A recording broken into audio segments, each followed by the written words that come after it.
ওকে, আসসালামু আলাইকুম, স্বাগত জানাচ্ছি বিন মিশালের সঙ্গে। আজকে আমি আসলে গুরুত্বপূর্ণ বেশ কিছু তথ্য দেওয়ার জন্য আমার সাথে একজন ব্যক্তিকে নিয়ে আসছি।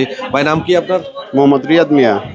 রিয়াদ ভাই আমাদের সাথে আছে। রিয়াদ ভাই রিসেন্ট বাংলাদেশ থেকে নতুন ভিসা নিয়ে আসছে। আসলে রিয়াদ ভাই দেশে যাওয়ার পরে তার পাসপোর্টের বেশ কিছু তথ্য তিনি পরিবর্তন করেছেন। তো আমাদের কাছেও এই প্রশ্ন খুব বেশি আসে যে ভাই, আমি যখন দেশে যাব, নতুন পাসপোর্ট বানাবো, তখন আমার ভোটার আইডি কার্ডের সাথে বা এনআইডি কার্ডের সাথে আমার তথ্যের কিছুটা গরমিল হবে, এক্ষেত্রে কি আমি আসতে পারবো কিনা? তো আমরা একটা কথাই বলি যে এটা সম্পূর্ণ অ্যাম্বাসির উপরে ডিপেন্ড করে। অ্যাম্বাসি যদি আপনাকে ভিসা দিয়ে দেয়, সেক্ষেত্রে আপনার আসতে কোনো সমস্যা হবে না বা হচ্ছে না এখন পর্যন্ত, বাট অদূর ভবিষ্যতে আমরা জানি না। তো আমি রিয়াদ ভাইকে জিজ্ঞেস করতে চাই তিনি কি কি তথ্য পরিবর্তন করছে এবং কি কি ভোগান্তির মধ্যে উনি পড়ছে সেটা। আমি যখন রিয়াদে দীর্ঘ 12 বছর ছিলাম, তখন দেশে যাওয়ার পরে এনআইডি কার্ড করছি। এনআইডি কার্ড করার পরে জন্ম নিবন্ধন অনুযায়ী এনআইডি কার্ড করছি। করার পরে আপনার 4 বছরের ডিফারেন্স হয়ে যায় এমআরপি পাসপোর্টের আর এনআইডি কার্ডে। তখন এনআইডি কার্ডে করতে গিয়ে আমি মানে আগের পাসপোর্টের সাথে আপনার 4 বছরের পার্থক্য হয়ে গেছে। 4 আর বছর কোনো কিছু পরিবর্তন করছিলেন? নাম পরিবর্তন হয়েছে, আগে পিছে পরিবর্তন হয়েছে। নাম কি ছিল? আগে ছিল কি? আগের শুধু পাসপোর্ট রিয়াদ ছিল কি। আর এরপরে নতুন পাসপোর্ট যেটা সেটা এখন মোহাম্মদ রিয়াদ মিয়া। মোহাম্মদ রিয়াদ মিয়া।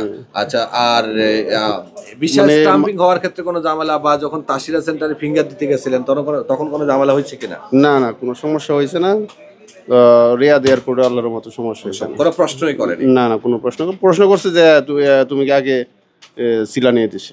জি। আপনি কি আপনার পুরাতন পাসপোর্টটা সাথে করে নিয়ে আসছিলেন? জি। ওইটা নিয়ে নিয়ে আসছিলেন, আসছি। ভোটার আইডি কার্ডটাও নিয়ে আসছিলেন? জি।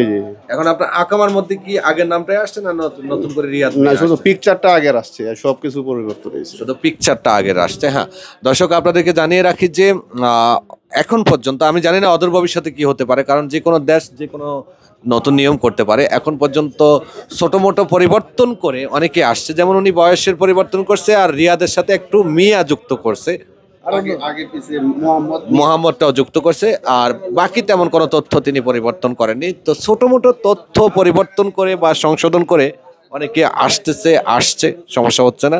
ধন্যবাদ আপনাকে ভাইয়া। ধন্যবাদ। কি বিষয়ে আজকে আমার অফিসে আসা? আপনার এই যে আমার এক বন্ধু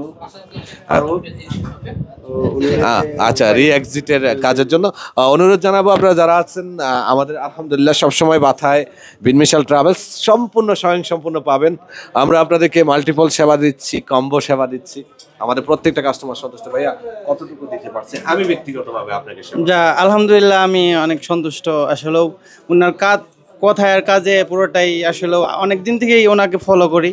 তো আজকে অনেক দিন তো যাবত আমি প্রায় 12 মাস যাবত আমি এই কাজটা নিয়ে অনেক ঘুরতেছি, দেশে যাই আবার আসবো কিভাবে। তো আলহামদুলিল্লাহ অবশেষে উনি ভাই আশ্বাস দিছে, তার জন্য আসলে আপনাকে আন্তরিক আপনারা আমাদের এখানে আসতে পারেন যে কোনো কাজের জন্য। আমি এইটুকু বলতে পারবো যে আমি যতক্ষণ থাকবো আমার ছেলেপেলেগুলো আপনাদের সাথে যতটুকু পারে সর্বোচ্চ ভালো আচরণ আমি সবসময়, আমি না থাকার পরেও তারা করে, কিন্তু টুকিটাকি কারোর সাথে যদি কোনো কিছু হয়ে যায় আমাকে কমপ্লেন করতে পারবেন।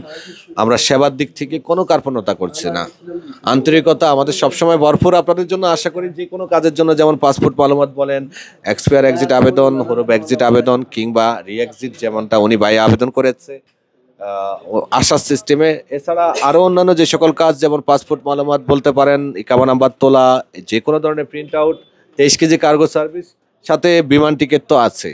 আসুন বিন মিশাল ট্রাভেলস, রিয়াদ শাখায়, একেবারে বাতা ব্রিজের সাথে। ধন্যবাদ, আল্লাহ হাফেজ।